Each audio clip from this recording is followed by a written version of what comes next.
Hey, we got one of these, I use one of these 3-in-1 files a lot because my eyes are bad.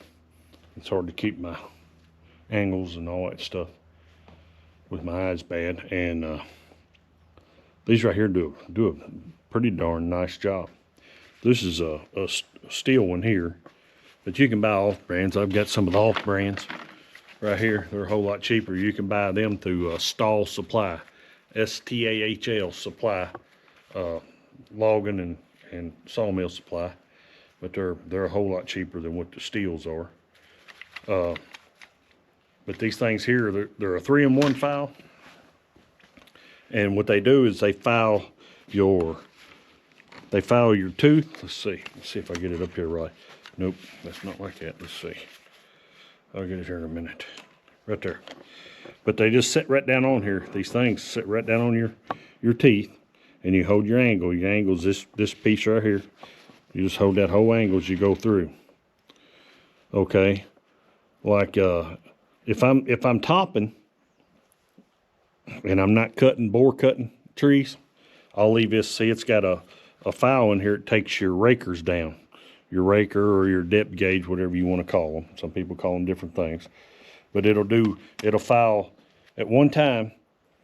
It'll file that tooth, plus it'll take the raker down, all in the same stroke. Then you come over to this side. You want to do this side. You flip this over. I get confused on that sometimes, like that. Let's see, like that right there. And see, you can file your teeth right here.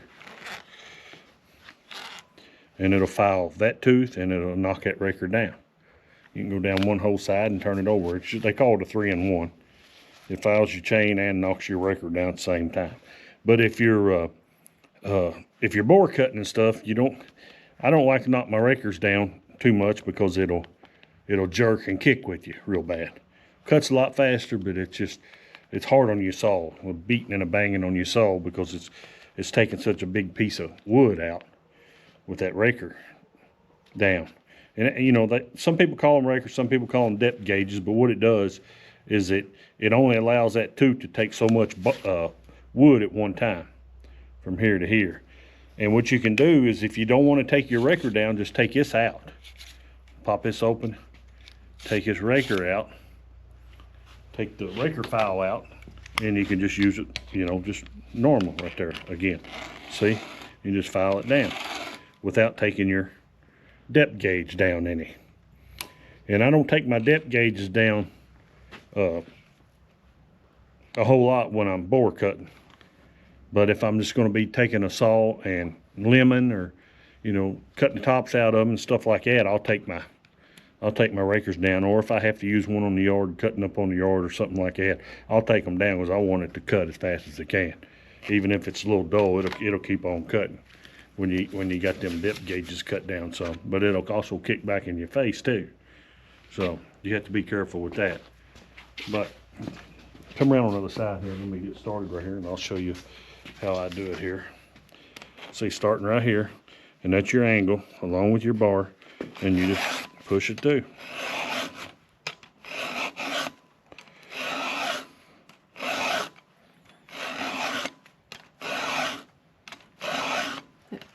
So you'll do that this direction, and then you'll turn around and go back the other direction on the same. No, you don't cut the same tooth. You cut the opposite teeth. Oh, the opposite teeth. Okay. Yeah. Sorry, I've never sharpened a saw. Right here, and you just, all that does is it just keeps you a little more aligned with everything. And when you got bad eyes, that's older you get. Ain't no fun sit there and file a saw and go out there and sock it in a tree and it's still dull, not cutting good. This right here, it's pretty consistent on the cutting. And there's, you know, there's people who can file saws and get them sharper than you can with this here. They're just, some people are just superb at hand filing these saws and getting them really sharp. So this is I never was an expert at. So this is the saw sharpener for dummies? Yes, that's it right there. Yep. It sure is. Okay.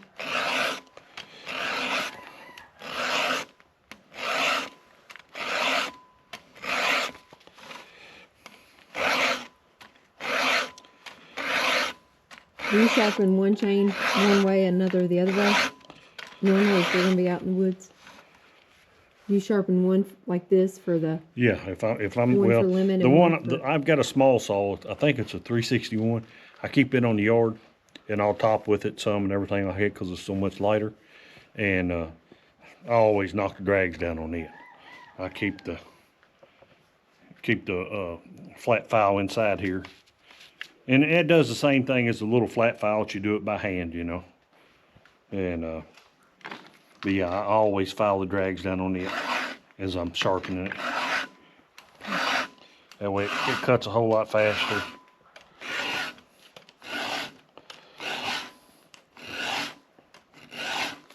But this one here, I bore cut with this one. How do you know when you've went all the way around? Did you mark it or Yeah, something? I mark it. I always mark it with a Sharpie when I'm in here. Obviously, when I'm out in the woods, I can't, but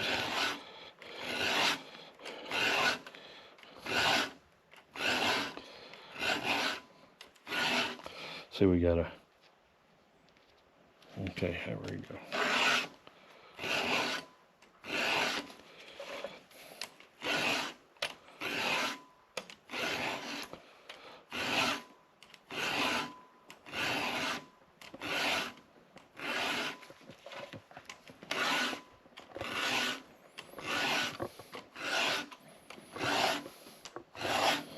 Man, there's 1,000 ways people file. Hey, I was looking at the other day. I seen them hexi files that Steel makes. If you can, any of y'all let me know how they work. I thought about taking some of these Oregon chains and getting one of them hexi files and cutting them down to where they're using them a lot now out on the West Coast. So I don't know if they work good for hardwood or not when you file that tooth into of course, you'll know what I'm talking about. The people do that's got the hexi files. It's almost like filing it with a flat file, the tooth, cutting a groove in the tooth.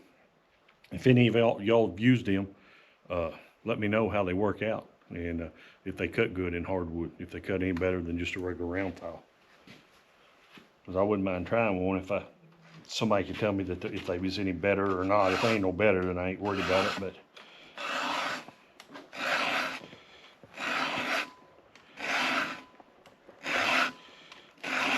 But I do have a sharpener set up over there. I could put my chains on there and sharpen them with that Oregon sharpener. I've got the cutters and stuff for that. We've been cleaning out the garage trying to get this thing reorganized, so And I sharpened all my bucksaw chains on it over there. Yeah. I'll show you how I sharpen them one day. I got a bunch of chains. I actually need to sharpen them because I'm out of chains right now. We may end up going back to work here into this week or the first part of next week. It freezes up, so I'll have to get out here. I may get out here tomorrow and sharpen some of the bucksaw chains. Hey, I was wanting to tell you that on these chains, what we run is I run the Oregon. These are 24-inch chains. They're the .050. They got the 3/8 pitch and 84 link. They're the I'm sorry. That's a 72 EXL 84 084 power cut chains is what we run. That's what we found that do the best for us. And we run, if you use these file gauges here, or the 3-in-1 files, you get a 13/64 works on this chain. You don't run a 7/32 or something like that. It's what most people file a 3/8 chain with. These are the 13/64s because they don't go all the way. The way it holds it in there is what it is. But they work good on this here. So that's all I needed. Just wanted to let you know that. And you can use any file? Yeah, you can use any kind of file? You can use any brand file.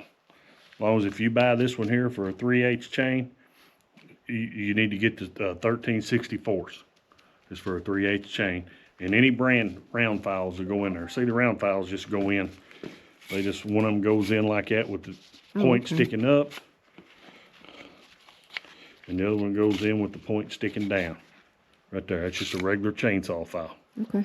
You pull them out, and when I use these, I always keep me like here on the bench. You could take them out and peck them out, but I just keep me a little old El Cheapo brush, and every once in a while I'll brush them out. Just brush it off right there. Get the little shavings off of it, and you're good to go. Perfect. All right, so now you're just going to the other side. I'm going to the other side. Where's my tooth that's marked right there? Okay. Let's go right here.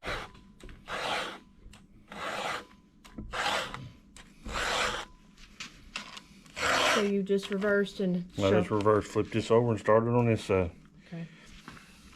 That's my problem. Everybody's good filing one side and not the other. That's just because you're either right-handed or left-handed, you know. Yeah. I can do most stuff both-handed, left and right, but I just can't get my Angle. Yeah, my angle. I'm left-handed, and I can file the other side over, but this side here, I'm not very good at that. But this right here keeps it all even for me. Good point.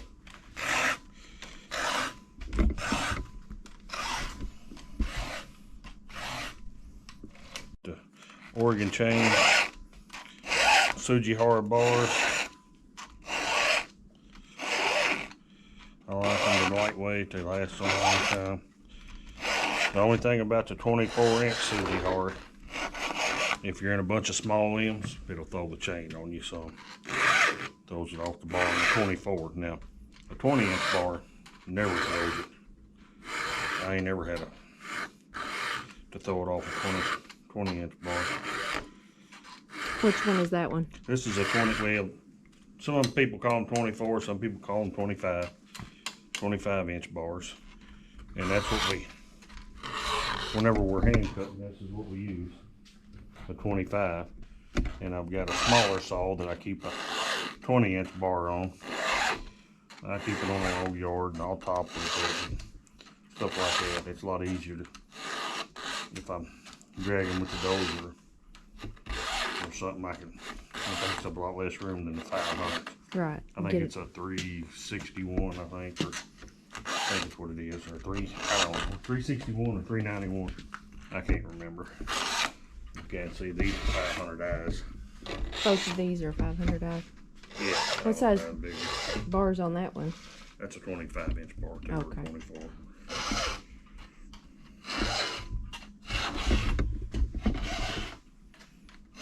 I don't know whether they do or not. But still, you can use it all day long, one of these here. Your hands never get tingly or nothing. But I was afraid to buy one and try it.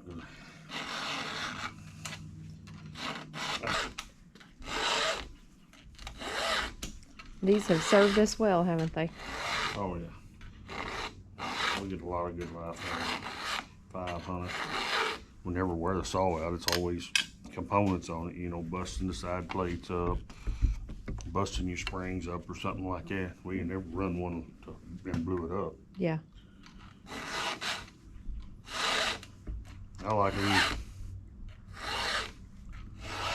When you get it started, it runs till the tank's empty, you know. You set it down, walk off, whatever you want to do. You never have to restart it.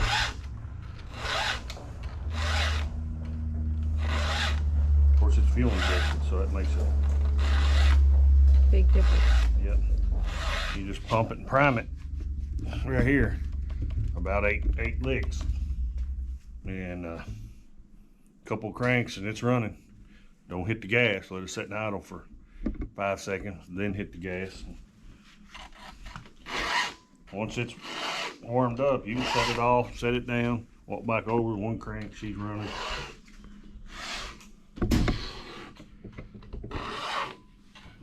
I like the 500s, you know. Some people like steel, some people like Husky. We've got a local steel shop that we deal with. And that's what I've always run was steel, and they've always been pretty good to us. So